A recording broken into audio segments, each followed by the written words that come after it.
Hello, and welcome to Ice is Slippery, an unserious podcast about hockey brought to you by 1.5 hockey fans. My name is Kate, and I'm the hockey fan. And my name is Fred. I'm half a hockey fan. Good afternoon, Fred. How are you today? I'm doing great. How are you doing? I'm doing great, thank you. We're running a little behind today. You know, sometimes that happens. For once, it's not my fault. Again, it's a new trend of me being the problem. It's okay. Actually, I'm very happy because you were out in the world doing stuff. You made a friend, a human friend. I might have made a human friend. I know. That's very exciting. Yeah. So congratulations. I'm so proud of you. I don't even know what to do with it. I know. You're out there conversing with human people. Yep. It's like a brand new day. Yep, it is. Well, now that you've done that, we can get into our regular schedule of talking about hockey, which, as we all know, you super love to do. I do. And you don't just do it to support me. No, I actually do love this. No, I know you do love it. It's true. And I like hockey. You do like hockey. What's not to love about hockey? It's great. I love it. It's the best. Yeah. You're definitely not burned out on it. I'm actually not. That's really good because usually this time of year is kind of when you start to... I'm surprised. Yeah. Honestly, I don't know what's different about this year, but I am not as burned out as I was last year. I think it's the birds. I think the birding is certainly, a contributing factor to my enjoyment of continued hockey. Well, that's good. I'm glad they help. Well, let's start off with a little more Olympic news. Last week, we talked about some of the Olympic team rosters. And don't worry, I will not be reading from my manifesto about the great injustice that has been done against Jason Robertson.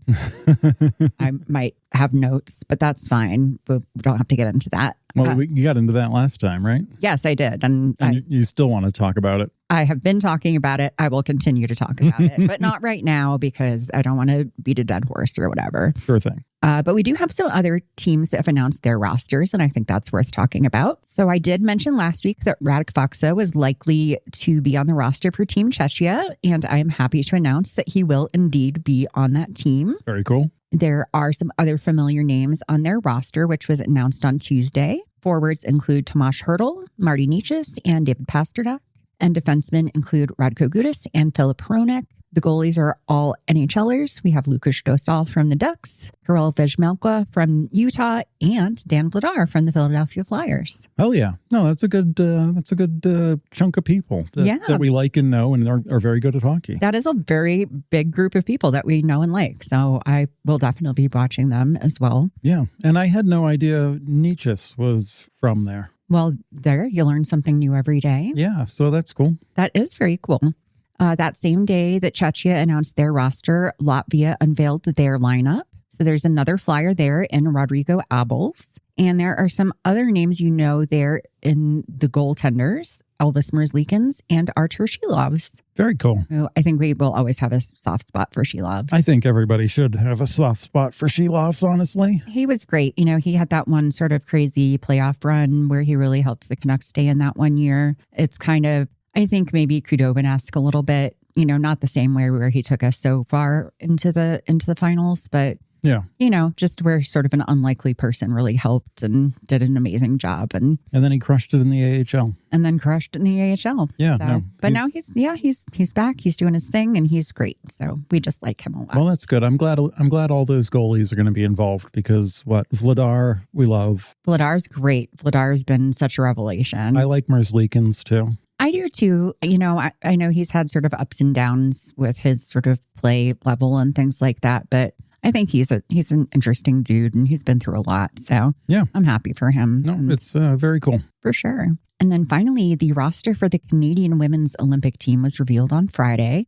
And I think this is kind of the biggest news. There are some very experienced players in the lineup, starting, of course, with Marie-Philippe Poulin. Who? You know who that is. Who's that? Well, she has captained the national team since 2015 and will be playing in her 5th Olympics. It's amazing. Yes, she is, of course, on the Montreal Victoire. I know that you know from watching the PWHL that she is very good, but I don't know that you really know all of her credentials. So here are some just from her Olympic career. So she was just 18 when she played in her first Olympics. In her first Olympics in Vancouver 2010, the gold medal game was between the U.S. and Canada. That's a trend you'll notice coming up. Canada won 2-0 and took home the goals, and guess who scored both goals in that game? I'm going to guess it was her. It was Poulin, exactly. In 2014 in Sochi, the gold medal game was once again between Canada and the U.S., and Canada once again took home the gold. Poulin scored the game tying goal with just under a minute left in regulation and then scored the game winner in overtime. Pretty baller move there. Yes. In 2018, Team Canada took home silver, but in 2022, they were back with a vengeance. Canada took gold in a 3-2 victory over the U.S., where Poulin once again had the game winner. That means that she scored the game-winning goal in 3 separate Olympic gold medal hockey games. That is a feat that nobody else has ever accomplished. Well, no, I can't imagine. No. She's also the only player in history, male or female, to score goals in 4 straight Olympic finals. Her nickname is Captain Clutch, and it's that for a reason, because she's an absolute beast. No, she's a goat, right? Like, she hangs out with Sidney Crosby, or like has his phone number. Like, she's on the Sidney Crosby level of ladies hockey. No, and it's like, yeah, people are like, who do you have in your phone as like a really cool person's phone number? She says it's Sidney Crosby, but Sidney Crosby says the same thing about her. Right. Like, she's amazing. Yeah. She's fantastic. No, she's elite. And she's going to have a stacked team with her this season as per usual. Other players who made the cut for Team Canada include forward Sarah Nurse, Laura Stacey, Emma Maltese, and Natalie Spooner. Defense includes Ella Shelton, Jocelyn LaRoque, and Renata Fast, who has one of the best names for a hockey player. She's fast. She's fast. It's great. She's from the Fast clan. Yes. And Emmerin Smashmeyer has made the depth chart for the goalies, which we love her. And then as an aside, Mashmeyer's teammate on the Vancouver Golden Eyes, Teresa Vanashova, is on the women's Olympic hockey team for Czechia, which is great because we really like her. Yeah, Vanashova, right? Vanishova. Vanishova, thank you. Yes. It's very, very difficult for me to... I might have said it wrong the first time, actually. I can't remember now, but yes, it's Vanishova. Yeah, she's great. The last game we saw, which was like the other day with them, the announcer described Vanishova as a spark plug. Yes, that's such a great way to think of her. So...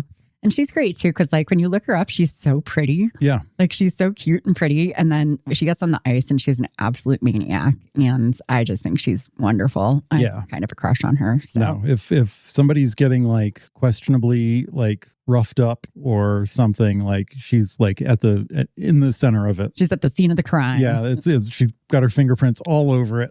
Yes. Well, I feel like that's a really good segue into our injury report. I get knocked down. Well, our injury report is all focused on the NHL right now.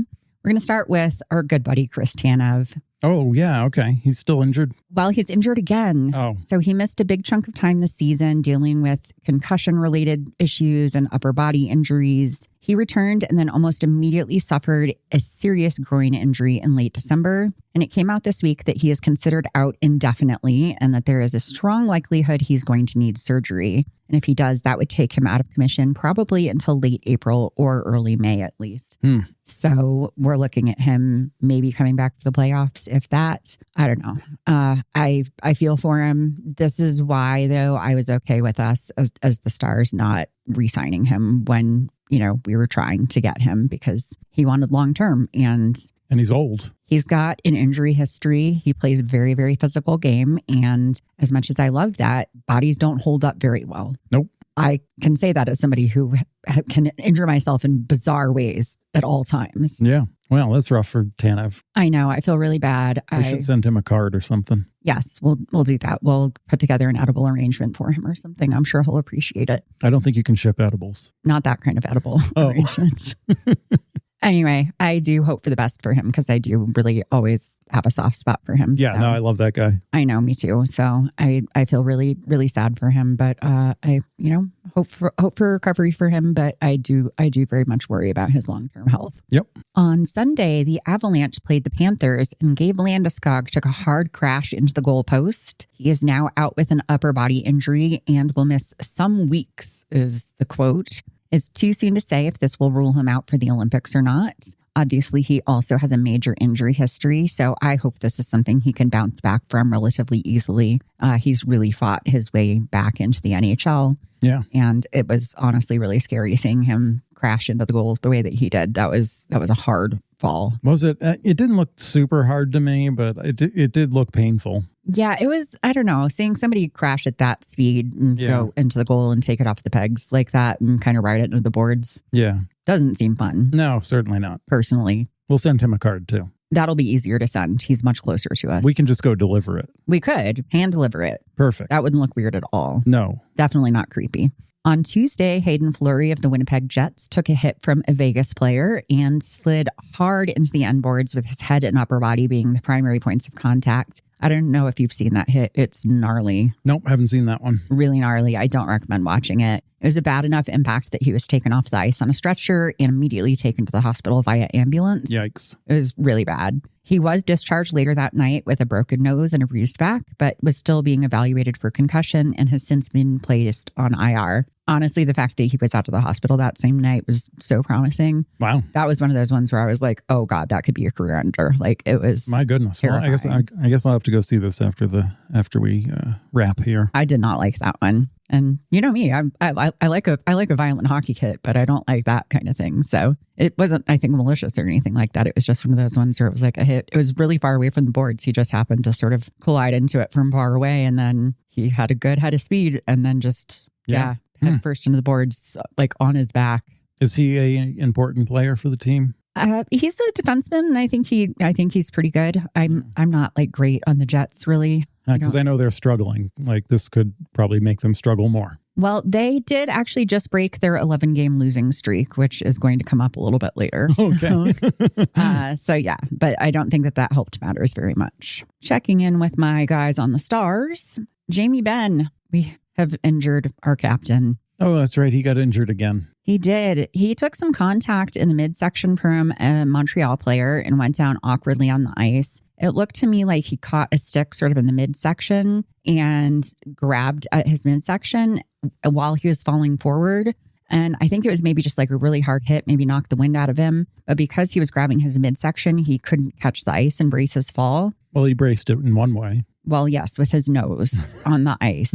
Do not recommend. Yeah, he kind of went down to his knees and then his head just bounced off the ice, just nose first. Yeah. Which was not it didn't look great. It didn't, no, especially with no visor. Yeah, he bled a lot all over the ice. He did get some stitches and he has not returned since. The Stars are in the middle of a long road trip and Jamie did not join them at the start. There was talk that he might join them midway through as they go on sort of the second leg in the West. The jury is out, though, whether he will allow anyone to protect his face after this. Oh, right. Because he's going to have to like wear a mask or a bubble or something, right? That's the thing is they kind of have talked about that in the press. Like, well, when he comes back, will he be wearing a visor or a bubble or anything like that? And Glenn Gulletson is like, he's not going to want to. And everyone's like, yeah, no, you don't want to try to cage that tiger. Like, he does not like to do that. Interesting. I will say, people are like, well, maybe if he wore a visor, it wouldn't have hurt. Like, it still would have hurt. Like, I mean, it was definitely going to be a problem regardless. He would have just bonked his nose on the visor really hard. Yeah. Either way, it was going to be a problem. So, but yeah, it looks super painful. And then we have some injuries over on the Flyers too. So the Flyers played the Ducks on Tuesday and it was a pretty spicy game, which we will talk about more later. But Ross Johnston turned up the heat when he hit Jamie Drysdale way away from the play. He earned a game misconduct in the process. They actually brought the stretcher out for Jamie, but he was able to walk off the ice with help. It looked like his right shoulder was not at a great angle, though. Somehow, Johnston did not get any supplemental discipline, even though it was pretty clearly a dirty and intentional play. Mm-hmm. Basically, they were kind of skating towards each other, and Jamie did not see him, and Ross did see him and could have avoided him, and very purposely did not avoid him. And that's shitty. Don't like that. Don't like that. The Ducks were losing at the time. The Ducks and Flyers have kind of a heated rivalry at this point, not in the fun, sexy way either. Brian Boucher was really pissed, which was great. Oh, he can get fired up for sure. I love that. He does. And it doesn't happen often, but when he does, like, he is very disappointed dad, which is pretty great. Well, we can send Drysdale a card too. I guess we're not going to send Jamie. We should, I guess, might as well send Jamie Benn one too. I think maybe you should send these cards. You're like signing me up for a lot of labor here that I did not. Oh, I'm just going to like go to the grocery store and grab a card and just be like, get well soon. All right. Well, you can be in charge of that because I don't feel like it. Okay. So good luck with all of that. That's never going to happen. Jamie Drysdale is now on IR and will miss at least a few games. And we are down another Flyers player. The Flyers played the Leafs on Thursday night, and after the second intermission, Travis Konechny did not return for the third period and never reappeared for the rest of the game. He had been caught in the face with a puck during warm-ups when Delorier just kind of carelessly flipped a puck and it just caught him in the face. And then people also noticed he had fallen when taking the ice at the start of the game. And people at first thought maybe a ref had skated into him because for some reason, one of the refs or some of the refs kind of bizarrely skated perpendicular across the ice while the Flyers were skating out onto the ice from the tunnel. When you watch it back, he didn't ever make contact with a ref, but it does look like he kind of tried to pull up short or change direction, and the ref changed direction, and then he just kind of fell. So I don't know if maybe he was just thrown off by this ref randomly skating right in front of him as he was skating out at full speed. Yeah, it was really weird. It's very weird looking. It doesn't look like anything that would cause an injury, and him falling doesn't look like he should have fallen, and it's very bizarre. I still just don't understand why the refs were just out there like skating around like right in front of where the Flyers were skating out. It's not like TK was the first one out. No, it was like his whole line was skating out. Yeah. It was very weird and stupid. And there are definitely people saying, okay, well, the refs clearly wanted to, rig the game or something, which... Sure, that's that. No. I mean, I don't think so. But like at the same time, I think just the gambling has become such a huge problem now that everyone's so suspicious of everything. Well, they should be. Yeah, no, they absolutely should be. I did see somebody in the media last week ranting about how this is bad for young men or something like that. And it's tearing people apart. And I'm like, yeah, no shit, it's gambling. No, it's the money guy, Jim Cramer, maybe? I don't know. One of those money guys. No, it's terrible. It's terrible. But yeah, well, we could do a whole podcast on that. Yeah, so. You know our stance. We do not support it. We do not, and we will not. So goodbye. Goodbye. Goodbye. In happier news, though, let's talk about some new signings. So first of all, Igor Zamula is now with the Columbus Blue Jackets, where he signed a 1-year contract for $1 million. This is actually an interesting one because Zamula was with the Flyers, where he was in the final year of a contract worth $1.7 million. But he was not getting consistent NHL minutes. Got to earn your ice time. Well, yeah. He was pretty open about wanting to terminate his contract so he could go to a team where he could play. Instead of just terminating the contract, the Flyers traded him to the Penguins for Philip Tomasino. And then after a few days of some kind of shenanigans, the Penguins and Zamula mutually terminated his contract before he almost immediately signed with the Blue Jackets. So the whole thing ultimately seems very organized. It kind of feels like all three organizations sort of going in knew what was going to happen. First it was reported like, Zamula didn't report to the Penguins AHL team, and so they suspended him, and it was this big dramatic thing. But then it was like this very cordial mutual termination agreement. Right. So I think what happened was that Danny Briere was like, hey, this guy wants out and that's fine. But like, what can we do to kind of, figure something out here? So they kind of made a sweet deal with the Penguins where they're like, listen, we'll take Tomasino's contract because we know you guys need some cap space. So they took on Tomasino's contract, which was about the same as Zamula's. And they basically did a favor for the Penguins. Which is weird because they're rivals. But sure. I think Briere is kind of a mad genius and would like them to owe him a favor or something. Danny Briere, I believe, is a 4D chess player. I really think he is too. Yeah. I think he's just playing a long game. And I think he's just talks to everybody and knows everything. Yep. So, I mean, he was clearly open enough with the Penguins and with Zamula's agent where all of this was out in the open enough where Zamula's agent was like, no, we were all very transparent about this and they gave us permission to be talking to other teams. So we were talking with several other teams about options while all of this was going on. So, this wasn't some like subterfuge thing. Right. So basically he went to the Penguins and the Penguins were like, okay, yeah, we'll just send you to the AHL, but you don't go and then we'll suspend you so we don't have to pay you. And then we'll just terminate the contract after the suspension. And they did that and then almost immediately signed with Columbus. And Zamula took a $700,000 pay cut, or whatever the percentage of that is for the rest of the year. But he gets to play NHL minutes. And that's what he wanted to do. He wants to prove himself at the NHL level. This is his chance to do it. He's gambling on himself. So I think good for him. That's what his priority was. So congrats to him. Yeah. No, we like Zamula. Yeah. He's a good kid. He's a good kid. He definitely just wasn't doing it at the Flyers, but... I do miss Torts yelling about him. That was always fun. Yep. So, but yeah, no, I think it was really great. And I'm not, again, I don't know exactly what all happened behind the scenes, but... Danny Briere just doing business. Yeah, I mean, people are kind of like, oh, well, definitely the Flyers won the trade because they got Tomasino for free. And I'm like, I don't think that like the Penguins are fleeced in any way, because before the trade happened, it was very public that Zamula wanted to terminate his contract. So it's not like the Penguins went in going, oh, well, we're just going to get this guy and put him in the AHL and it's going to be fine. Like they knew he wanted to terminate because he wanted NHL minutes. Yeah. So this was all, there were things happening behind the scenes. Everyone wins in this one. Everyone won in this one. I really think the Pens just wanted a cap dump, and Briere was like, listen, we'll let go of him, but we have like cap space to burn right now. Let's do a favor for somebody else and we'll cash it in down the line. Yep. So, you know, it's kind of like when they got rid of Cutter Gauthier and sent him to the Ducks in exchange for Drysdale. They kind of got the Ducks kind of got the better end of the deal. And that's, I think, how we got a good deal on Zegras later. So, because we did Zegras for Paling, and that's a better deal. So, for sure. Yeah, it's just, you know, wheeling and dealing. Yep. That little Eddie Bunster looking motherfucker. He's just out there doing the thing. You don't want to play Monopoly with that guy. You sure do not. So, I love it. So, I don't know. I like it. I think it's good. In other Flyers news, Christian Dvorak signed a 5-year deal with a cap hit of $5.15 million a year.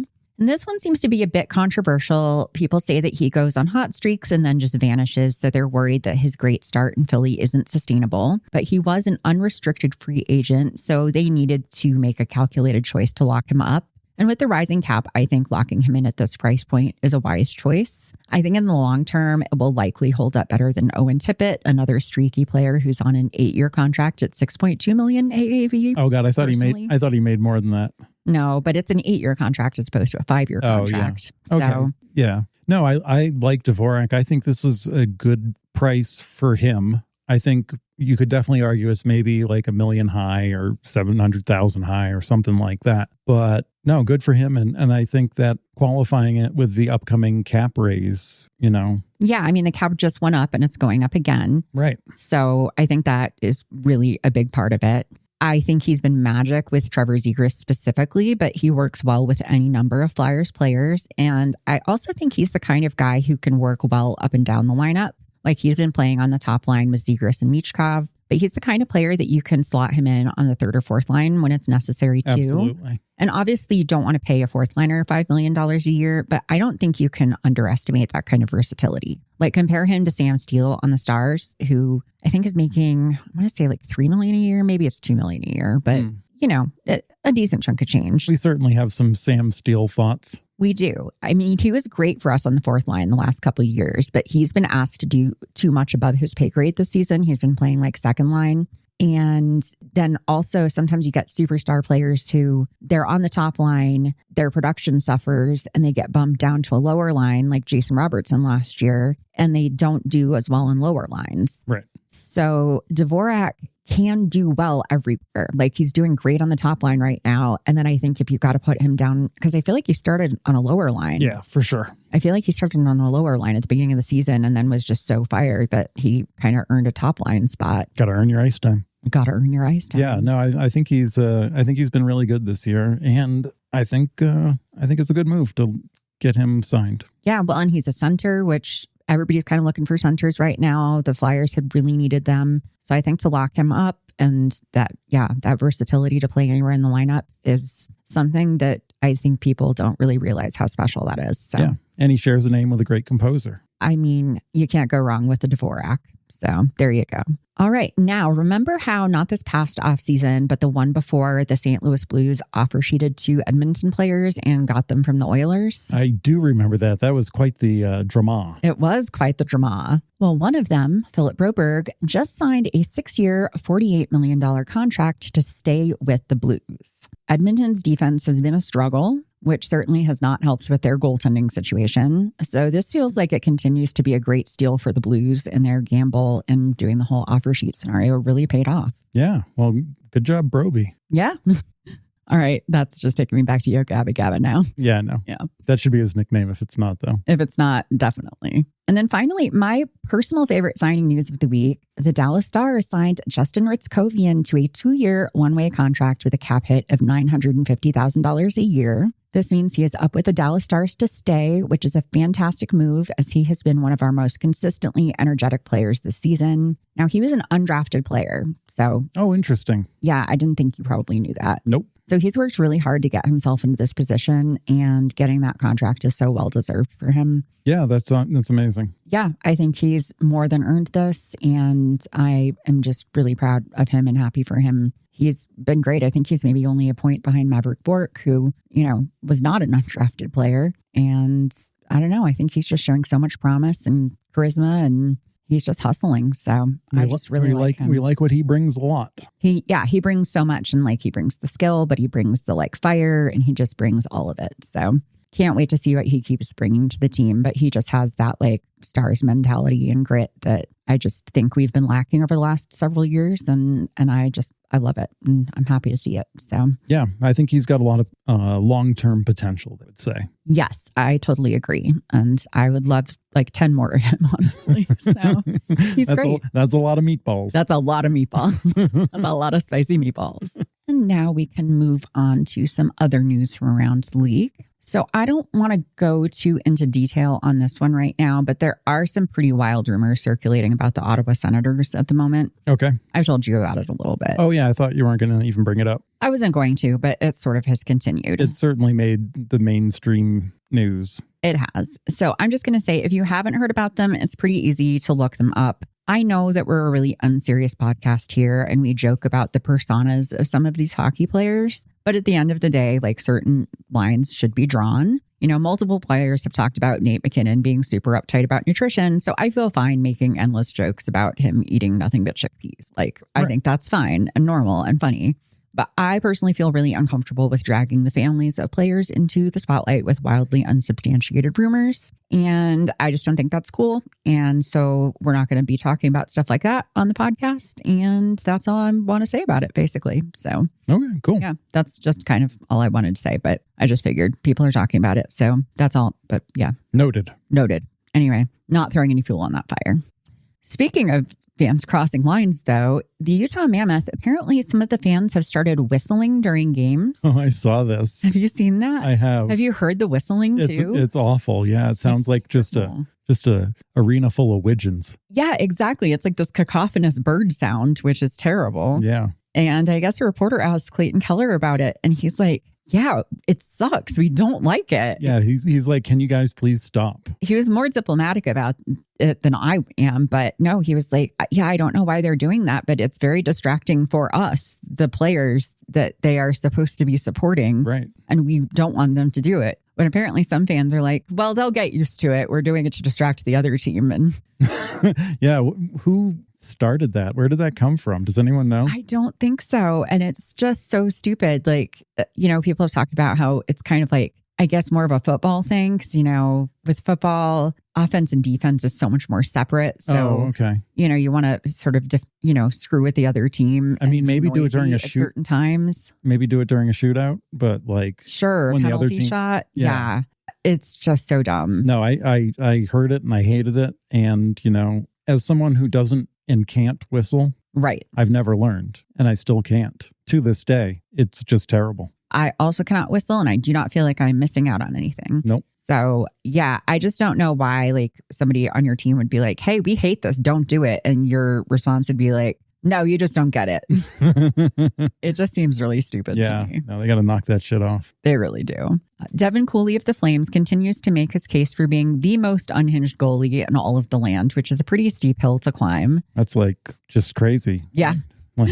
I'm not going to even attempt to paraphrase it here because I truly can't do justice to his latest little speech, but I'm going to try to remember to put it up on our socials later because it's truly worth a watch. Yeah. I got to show you after this. It's great. No, the drummers of the NHL are just a wild bunch. And yeah, he's maybe the wildest, huh? He is fantastic. I love him. I hope he never changes. This thing actually happened a little over a week ago, but I didn't see it until later, but we have to talk about it. So Mason Marchment lost a skate blade during a game and he had to try to get back over to the bench. And he was all the way across, against the boards on the other side. Yeah. And as we all know, Mason Marchment cannot skate when he has two functional skates. Right. So when he has only one skate blade, like that's it. It's game over. No, it was like spinning wheel of death on the computer on his face. He just kind of sat there for a second because he's like, well, I don't know what I'm going to do. And then he kind of rolled over on his stomach and one of his teammates came by and he just grabbed onto a stick to get towed across the ice. Yep. Which he did for a little bit. And then about halfway through the ice, he just let go, probably because he's a lot of dude to haul across the ice. I think the other guy had to go like get involved in a play. I think the other guy just had to get off the ice and change. And it was like there was going to be a too many men situation or something. It was just, you can't have two players tied up for that long because one guy's helping another guy get off the ice. Right. So then Mush had to try to get himself off the rest of the ice. And, you know, there's like techniques for kind of moving with one skate blade and he just does not know them. It seemed like he didn't even understand which skate had no blade. No, I don't think so. Or maybe he knew, but he didn't know that you were supposed to use the skate with the blade to move and not the bladeless skate. It was goofy as fuck. It was so goofy. He was kind of crawling up on his knee and kind of pushing off with one foot. And then he kind of got close enough to the bench that people could stick a stick out and drag him closer. And then his teammates had to kind of reach down and haul him up over the bench. Yeah. And, you know, so many people, like every time there's a Mason Marchment clip online, especially on Reddit, it's just, he's dirty, he's a diver, he's disgusting, we hate him. I don't see how you could look at that man and how incredibly hapless he is and hate him. It's like hating a bunny rabbit. I don't know. I think it's probably reasonable to hate him if you want to. I mean, sure. But like, especially all the people who are like, oh, he's just exaggerating how bad he is at skating. Well, no, definitely not that. No, he's just, he can barely function like as a human being. I'm sorry. Like, I love him, but he is. Yeah. The cheese has slipped off the cracker with him sometimes. Like, no. He is just. It was one of the funniest hockey moments I've seen this year. Like, that will be like the number one weird NHL clip of the year. It was so good. And, you know, it very reminiscent of other Mason Marchment moments, like him trying to get up off the ice and using his stick to brace himself and then his stick breaking. Yes. And him collapsing to the ice. Yep. Or him, again, like I've told this story before and I'll tell it a million times, me watching him skate during warmups and him just falling down for no reason whatsoever because that's just what he does. He had that bad celebration this year too, right? He did. He had a celly where he just fell right down when he was with the Kraken still, I think. Yep. When he was first with the Blue Jackets, his first goal with them, his gum fell out of his mouth and he picked it up off the ice and put it back in his mouth. Yeah. He's just a fool. He's just a rodeo clown. And I don't know how you could hate somebody who's a rodeo clown. Yeah. Well, that clip, honestly, of him being goofy on the ice, you could put any of those silly sound effects from like old cartoons, like you could just cycle through them because there's so much music that would work over that clip. Is just like, you know, like the old Benny Hill theme song. He's just a one-man slapstick show. Like you just need to put together a reel of all of his moments of just being an absolute buffoon. Yeah. And it's just high art. It's fantastic. He's wonderful and I love him. Another very silly thing that happened this week was that the St. Louis Blues lost 7-3 to the Blackhawks. And near the end of the game, the coach, Jim Montgomery, decided finally he was going to pull Jordan Binnington from the game. Oh, right. With like 4 minutes left or something. Right. After I think the Hawks had scored their 7th goal. And Binnington, I guess, didn't want to come out because he never does. And Montgomery was looking around for Joel Hofer, the backup goalie, and couldn't find him anywhere. And then the broadcast noticed later that Hofer was like in the back tunnel and peeking around the corner. Yeah, that was funny as hell. It was great. It was so cute. And yeah, people were speculating like, oh, did he just not want to go in and get lit up by Chicago? But I think anybody who knows Puck knows that he just didn't want to piss off Binnington because Binnington doesn't like to be pulled. And Hofer's like, no, thanks. I don't want to get murdered by that psychopath. Yeah, no. If you're going to pull him that late, just let him ride it out. You've made your decision. Exactly. Just let it keep going. So, but yes, no, Hofer just peeking around the corner with his mask on and everything was great. Super funny. Montgomery later on was like, no, Binnington didn't refuse to be pulled. And Hofer wasn't hiding. I just didn't know where he was. Like, okay. All right, Jim. Good one. Your bestie, William Nylander, was out for 6 games, but he returned to the lineup yesterday. And yesterday at morning practice, he just ran into Craig Berube on the ice And he seemed to find it hilarious, but the coach seemed to find it a little less hilarious. So if you haven't seen that clip yet, that's one that's worth watching. Didn't somebody do that already with Berube? Yeah. I believe so, yes. Like 3 weeks ago, there was something where somebody, anyway. I'm starting to think that they have some kind of like a dare sheet going on, like a point sheet on how many times they can run into him. The Leafs certainly got something going on. That's a whole other episode. And then finally, the Hurricanes played the Kraken yesterday, and Logan Stankoven scored a goal for the fourth game in a row. And when he went to celebrate, he came down with a case of the Marchments and fell down for no reason. And I just found that delightful. That's fantastic. Yes, it is not as silly when Logan Stankoven falls down because he is small and he can bounce back up pretty quickly. He doesn't have far to fall. He doesn't. And he also doesn't have so many arms and legs waving around like Marchment does. So he's able to just sort of pop back up relatively quickly. But I don't know. Anytime somebody gets a case of the Marchments, it's always pretty delightful. Yeah. Falling down during a celly is great. It's just a time-honored tradition. Yeah. So it's wonderful. All right. Well, I think that's all I've got. Is there anything that I didn't cover that you need to bring up in Fred's corner of stuff we haven't talked about? There is not much. I did want to mention the mac and cheese nickname is out. It's out? Yeah, it's out for 2026. Okay. And in is mackerel broccolini. Mackerel broccolini. Okay. That is true. All right. We have actually been calling him that a little bit around the house. Yep. And that one does make me laugh too. I came up with broccolini. You came up with mackerel. Yes. Well, because I said I've been calling him mackerel in my head, but I couldn't come up with anything for Celebrini, so I hadn't said anything. And then you were like, well, no, it's obviously broccolini. And then that made me laugh. So, yep. Mackerel broccolini. Yep. No mac and cheese anymore. It's mackerel broccolini, guys. Yep. Sorry about that. The Winter Classic 2026 was announced, and they had some sort of hologram of Gary Bettman giving the announcement, some sort of AI hologram or something. That was not an AI hologram. That was just Gary Bettman. Are you sure? I'm afraid to tell you that. Oh my God. Yes. Nope. That was just actual Gary Bettman. Interesting. I don't know. I'm going to have to fact check that one.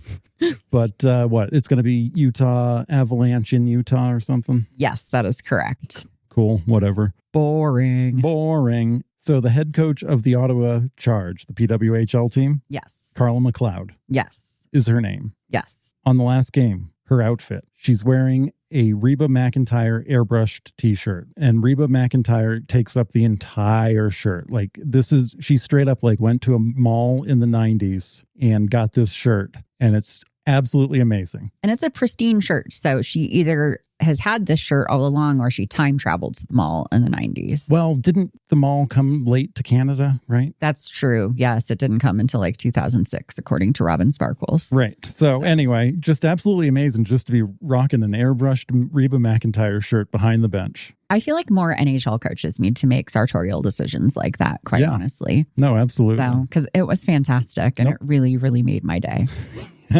Absolutely. And then the only other thing I was going to say is we did watch the Leafs have some sort of series that they do. I don't know what it's called or whatever. Oh, yeah. Some kind of like documentary, whatever they do. They do like mini documentaries or whatever. And they did one on Scotty Lottie. Good old Scotty Lottie. Scott Lawton, our fave. Yeah. And it was very nice. He's not the most eloquent, well-spoken person, but it was cool just to see kind of inside his life and his, history of growing up in the area and playing for them. And it goes through a couple games with him back to the game just from this past week with him playing against the Flyers in the homecoming there. So that was very, very nicely done. Well, that's awesome. Yeah, I do remember seeing that. And that was very nice. So I'm glad you mentioned that. Yeah, they've got a big budget for doing that kind of stuff. They sure do. Yeah. They should focus more on hockey. Sorry, I was just channeling my inner dude on the internet. Well, I guess speaking of the Flyers and the Stars, let's talk about our teams. So I kind of liked how we just talked about them all together last week. So I'm going to just do that again this week and we'll kind of see how that goes. So we're going to start on Sunday when the Stars played the Montreal Canadiens. And that game was set to start not long after we recorded last week's podcast episode. And I naively hoped that the Stars would maybe get their shit together because I wasn't quite ready to declare them a disaster yet. It did end up being a pretty tight back and forth affair. Maverick Bourque had a nice little wraparound goal, and we had 2 goals from Wyatt. The game was tied 3-3 at the end of regulation, and we went into OT, where we ultimately lost. Lane Hudson scored a nice OT goal. It was a better effort than what we've been putting forward, but there were still some really disappointing lapses. But we got a point, so... Got a point, yeah. The Flyers story. Right, only this time it was the Stars. Yeah, no, you were hopeful going into that one. I was. I remember you're like, I'm hopeful, and then you weren't hopeful. And then I was not. Well, on Tuesday, the Stars and Flyers were both playing, and we watched the Stars, and that was a mistake. We were down by 3-1 at the end of the first period, with our only goal coming from Jason Robertson. The Stars were playing the Hurricanes, by the way, I should say. And my beloved wayward child, Logan Stankoven, scored a goal against us. By the end of the second period, we were down 5-1, and Jake Ottinger got pulled from goal. We did put up more of a fight in the third period, and Mikko Rantanen and Wyatt Johnston each got on the board, but the Canes ultimately took home the win 6-3. Now, the game was in Carolina, and we were reminded of how much Mikko Rantanen is disliked there, and it's honestly really fucking weird. He was booed every time he touched the puck. Every time he touched the puck, just booed hardcore. When he scored his goal, he was booed. Listen, like, he played in Carolina for 13 games. There's like different stories that come out, but I tend to believe his story, which is that he did not have any idea he was going to be traded there. And it was a surprise to him. And so he was shooketh. Mm-hmm.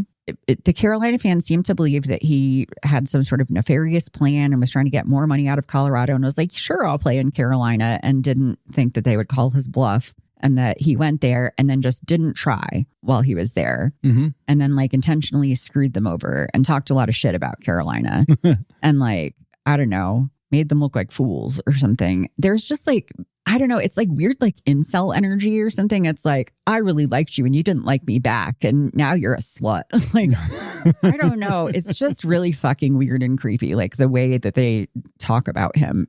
I don't know. It's like, well, I wrote down a quote of you during this game. Because you were expressing similar sentiments during the game. You said, talk about being upset over a situationship. Yes, it was very that. It was very that. Like, it's just like, I'm sorry he didn't want to fuck you guys. Like, or like, I'm sorry you guys had an unsatisfying fuck and he didn't want to date you after, or whatever the deal was. Right. But like, he wasn't a good fit there. Like, why would you be mad at a guy who's like, I'm not a good fit there? And like, also the fact that he, by the trade deadline, was like, listen, this isn't going to work out.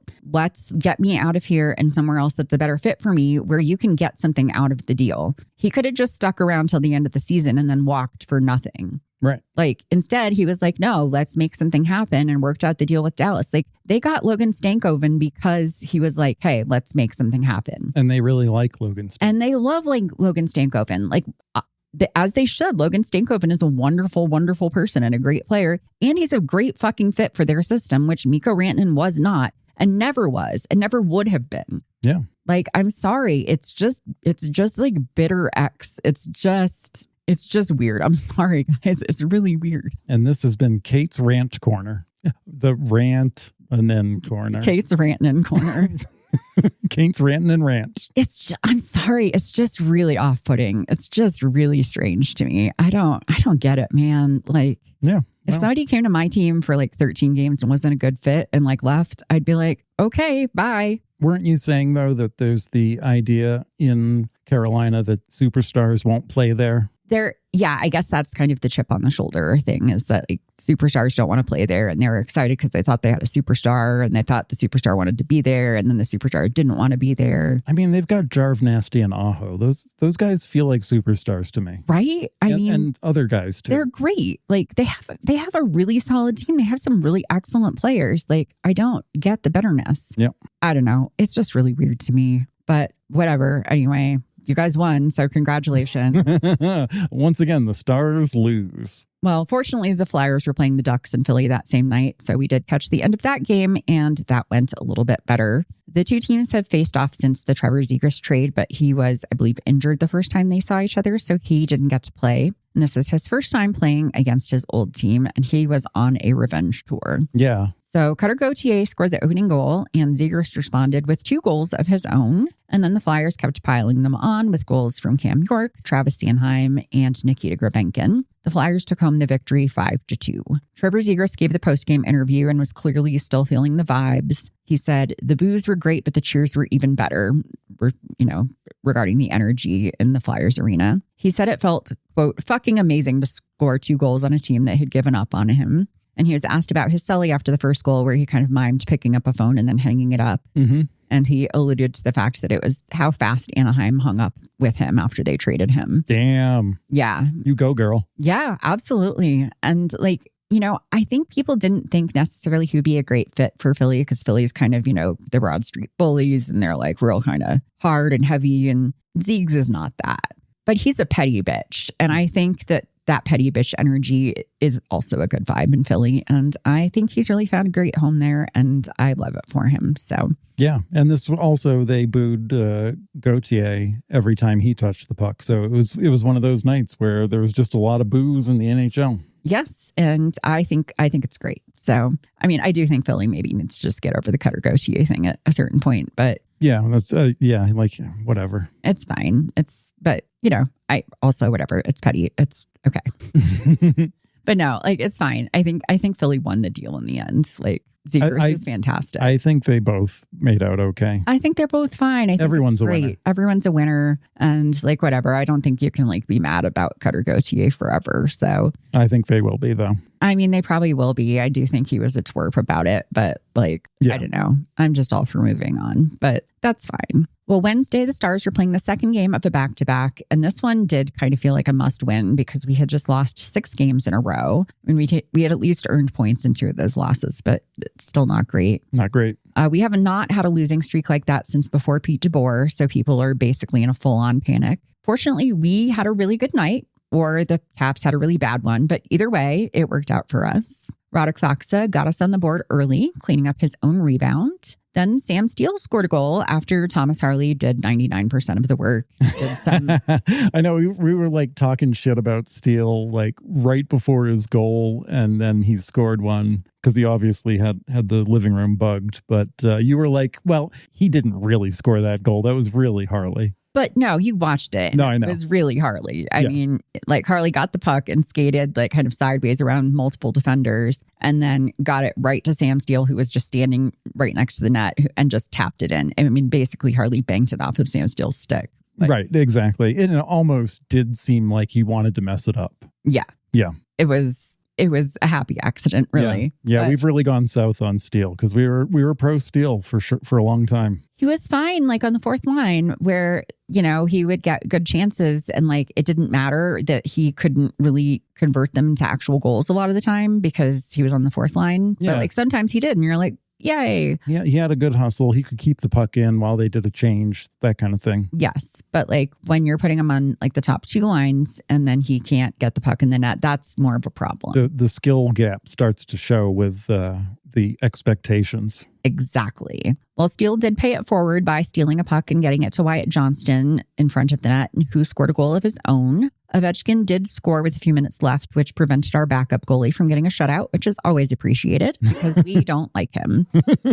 And finally, Rope Hintz scored an empty net goal from across the ice in the last 20 seconds of the game to give the Stars the 4-1 victory. Thomas Harley was looking a lot more like his old self, and it just felt like a solid game overall. Yeah. So I liked that one. It's great. I was like, ooh, maybe it's the turnaround. Spoiler alert, it was not the turnaround. On Thursday, the Maple Leafs were back in Philly, and like you were saying earlier, it was Lawton's first time back in the blue and white uniform. The Flyers put together a nice tribute video and the fans cheered loudly for him, which was awesome because as we know, the Flyers are not afraid to boo a person. Yeah, no, how are you gonna boo Scott Lawton? You can't do it. You just can't. The game was scoreless in the first period, but Travis Konechny scored a minute into the second. But with just 6 minutes left in the game, the Leafs tied it up after who else but Scott Lawton collected a rebound and managed to tie up the game on a shorthanded goal. No less. Yeah, we had to turn this one off, I think, for some reason. Yeah, something happened. I can't remember what. Because we were watching and we're like, oh, they look pretty good. And then we'll watch something else or do something else. And then it's like, oh, they lost. Yeah, I'm not sure what happened, but we were distracted. Anyway, that did force the game into OT, and the Leafs ultimately took home the win. Finally, we get to yesterday, which was Saturday. I went out to brunch in the morning and did a little day drinking, which was sadly not enough to dull the pain of these games. The Stars had a matinee against the Sharks. I will say, I think people forget that the Sharks are good now because I see people lamenting that the Sharks should never be able to hang with the Stars. Oh, yeah. even though they're like still inconsistent, the Sharks are so much better than they used to be. And they have some really great players and they have a lot of hunger and they just have a lot of attack. Like they're a good team. They're a fun team to watch. Yeah, they're not the Sharks from the beginning of the season or last season. Like, yeah, you shouldn't throw them in that bucket. Absolutely not. No. And even though they can kind of, even this season are still having ups and downs, like any game, they can come out and have a great game. And like, you should never take that for granted. So the Stars did actually get on the board first, thanks to some great work from Justin Ritzkovian, who had a breakaway.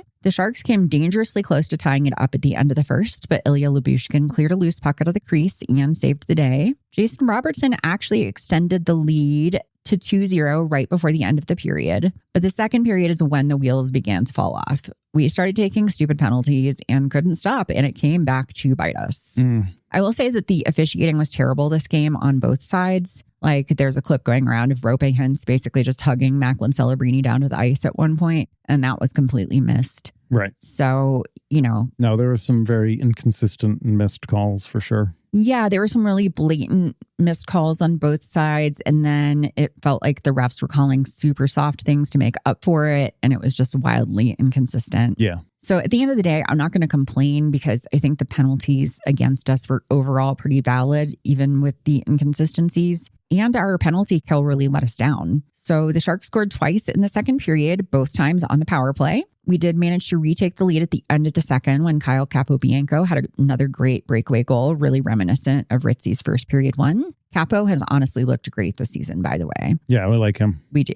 Mikko Rantanen had a fun one in the third period where he kind of bunted the puck into the net and took the score to 4-2 in favor of the Stars. That hand-eye coordination, my God. It's insane. Yeah. He's so fun. But the Sharks went on the power play and scored once again. So that was not ideal. And then they tied up the game on an even strength goal, and that sent the game into OT. And then guess what happened in OT? We took a dumbass penalty and put the Sharks on the power play. Yes. And they scored on the power play and won. So out of their 4 goals, 3 were on the power play. And yeah, that was one of those Rantanen, I'm mad kind of penalties, right? Out of their 5 goals, 4 were on the power play. Okay, whatever. Anyway. Yeah, that was like the dumbest of the penalties because it was that classic Rantanen thing where like something happened before that, was like made him angry. It was like a missed call against him. Right. And then he went and did it. Was like a missed soft call against him. True. And then he got angry and bang, there he is in the box. It's just so annoying. And again, it's that like inconsistency of the thing where his was like soft enough that like if the thing against him wasn't called, maybe his shouldn't have been called, but his technically was a penalty. So like You can't get mad about it being called, but it's like fucking annoying because of the inconsistency. But like also you can't be surprised that they're going to call it because they've called so many penalties against you this game that like, just don't fucking take a penalty. Right. Yeah, that seems to be the best way. And yeah, certainly not in overtime. And I said it last night and I'll say it again, that if we're just going to take a bunch of dumbass penalties, I don't understand why I can't have Mason Marchment back. Yeah, I miss him so much. Yeah. And like, I think if he was back, then they would just give him all the dumbass penalties and then maybe our other guys could just play some hockey. Right. Because he would just like draw all of the attention like a I don't know, a sponge. Yeah. No, when he gets on the ice, the arms like the ref's arms twitch and just want to go up. Yes, exactly. So just put him in the box and then the refs are all just like looking at the box where he is because they're just like, can we penalize him in there too? Right. And then you can just straight up murder people on the ice and nobody will notice. So I just think bring back Mason Marchment and let him do all the penalties and then everybody else can focus on the hockey. And this is my winning strategy for the Stars going forward. I like this. But the sad part is this wasn't even the worst game yesterday because then the Flyers played the Lightning and they lost 7-2. And I don't even want to talk about it. So I'm not gonna. Yeah. And we saw a good chunk of this. And you probably saw I saw the whole thing. Yeah. I was like zoned out or something. You pieced out after a while. Yeah.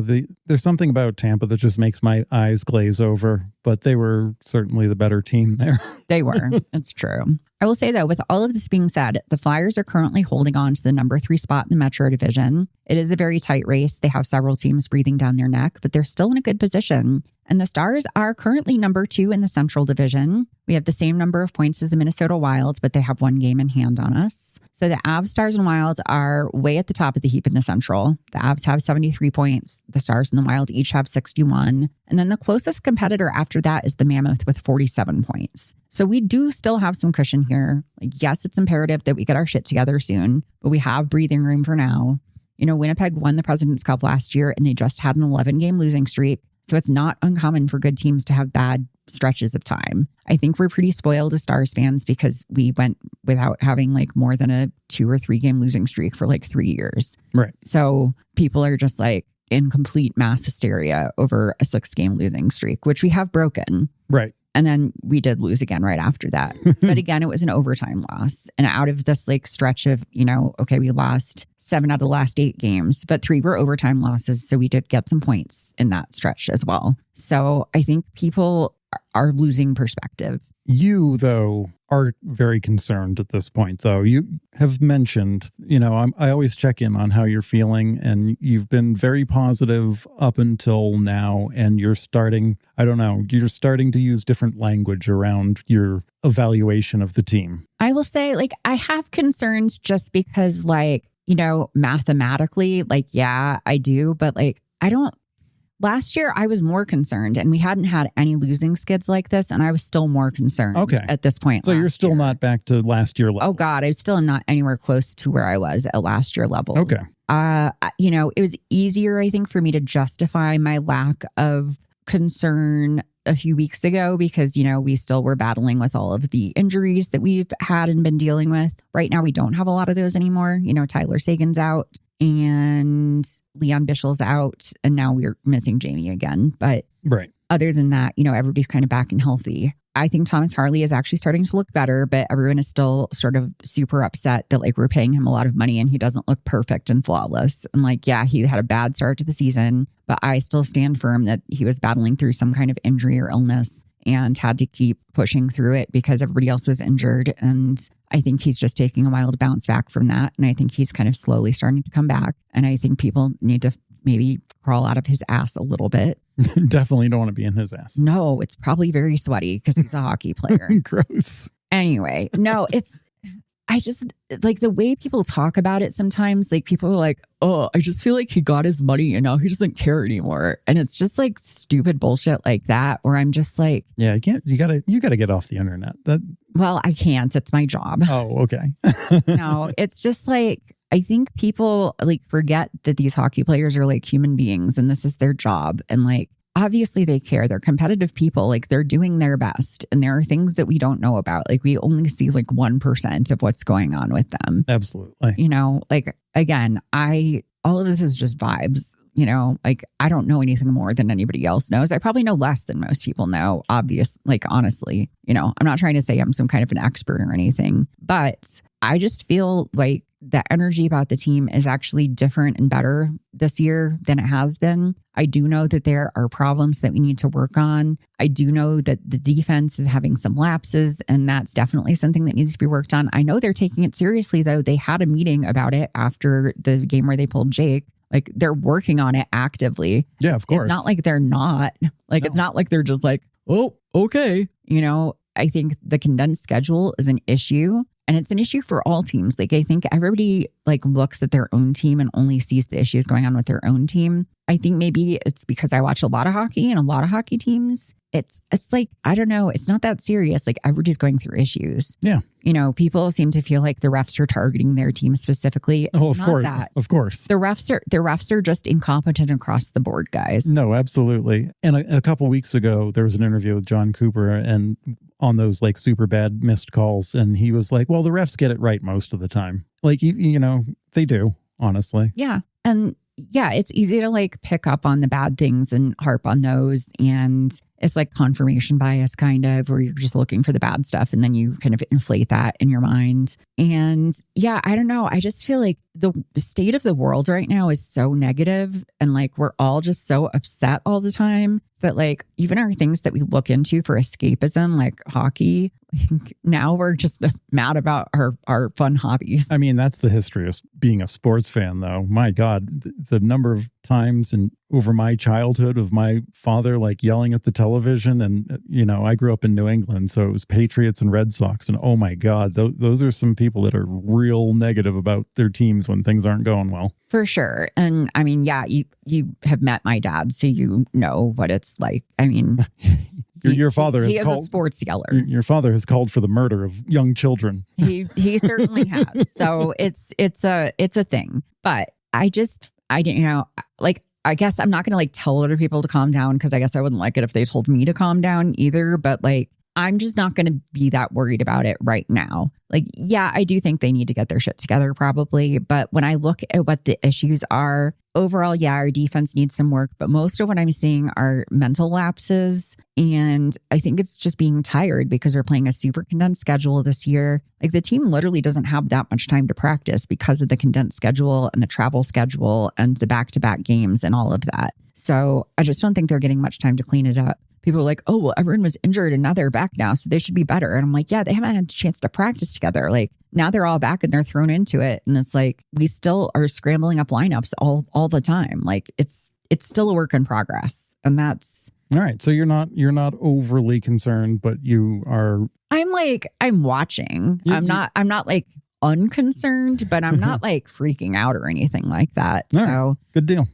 It's, again, like, I get it. Like, I get that there are reasons to be worried for sure. But like, I see people being like, oh, where did Clutch Wyatt go? He's disappeared lately. And I'm like, he scored a bunch of goals lately. Like, he had 2 goals in the other one. Like, okay, maybe we've lost games, but like, he's still scoring goals in those games. It's not fair to expect him to just come up with game-winning goals all of the time, in these tight games. Like, he's doing his best. They're all doing their best. Like, I don't know. They're just people. All right. Take a breath. No, I won't. You can't tell me to. You need to calm down. See, I don't like that. I told you I wouldn't like that. I didn't. I could tell from your face you didn't like that. No, I just think they're all just people, and people just take things a little too seriously. Yeah.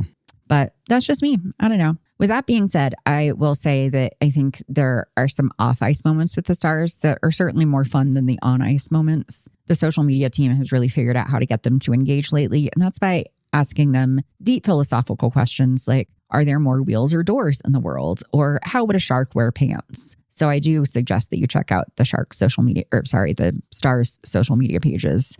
So you get some insights. The Shark social media is pretty fire too. That is pretty good too. But no, the Stars social media pages, really, honestly, I think if you look at that, you might see what I'm seeing, where it's like, the team seems to genuinely enjoy each other this year. And I think that's maybe what's giving me more hope than like last year, where this team kind of seemed like they didn't want to be there. Yeah. So I don't know. Maybe that's where my misguided optimism is coming from. Yeah. No, it makes sense. Well, I mean, none of it matters because Colorado's going to win the cup. Well, Colorado is just doing Colorado things. So, whatever.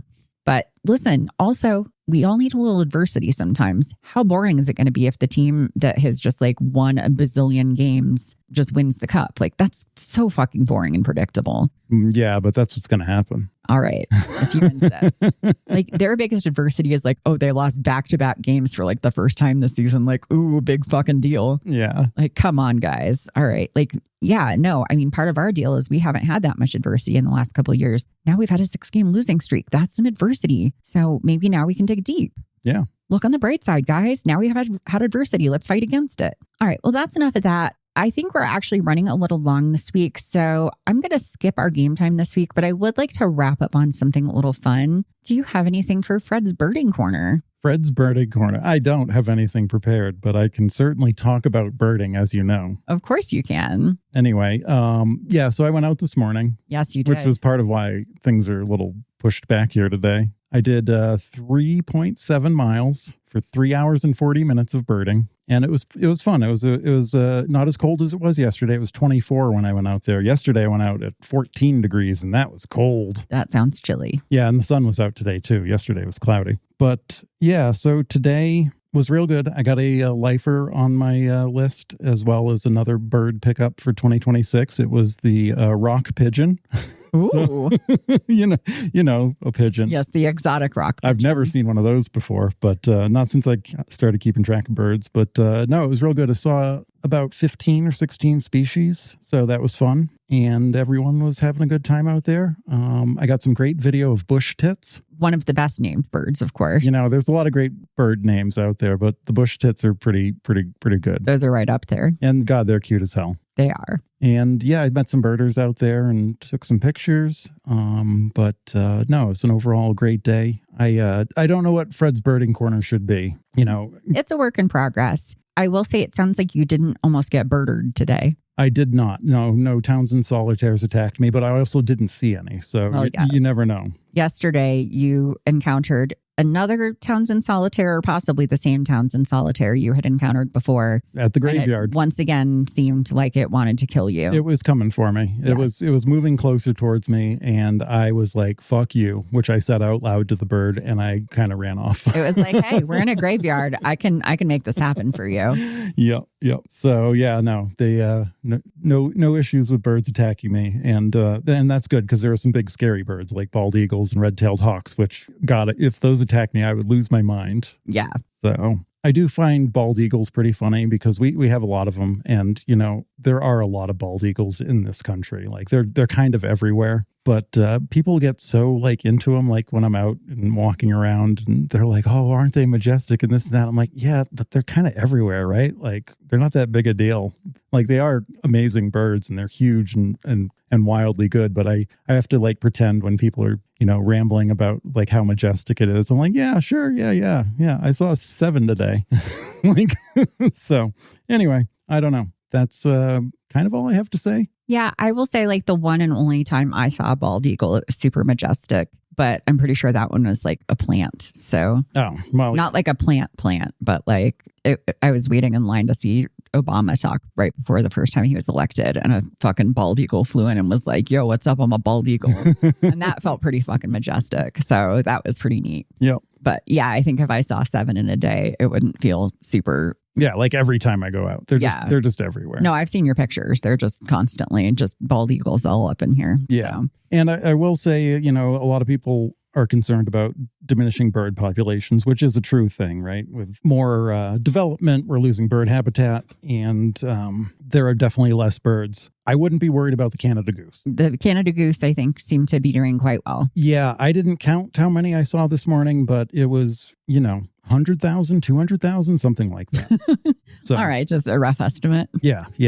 All right, well, I'm glad to know that they seem to be doing well, and possibly, I don't know, maybe they'll take over the world, and I'm sure our Canada goose overlords will be better than whatever is going on right now. No, they've got no leadership. They're not going to be able to do it. I think it's going to be the European starlings that take over the world. Still probably better than whatever we have going on right now. And on that note, I think it's the end of regulation for this week's episode of Ice is Slippery. You can find us on Tumblr, Blue Sky, TikTok, and Instagram at Ice is Slippery Pod. You can also email us at iceisslipperypod@gmail.com, where we would love to get suggestions for games and hear your hockey hot takes. Until next week, stay out of the penalty box.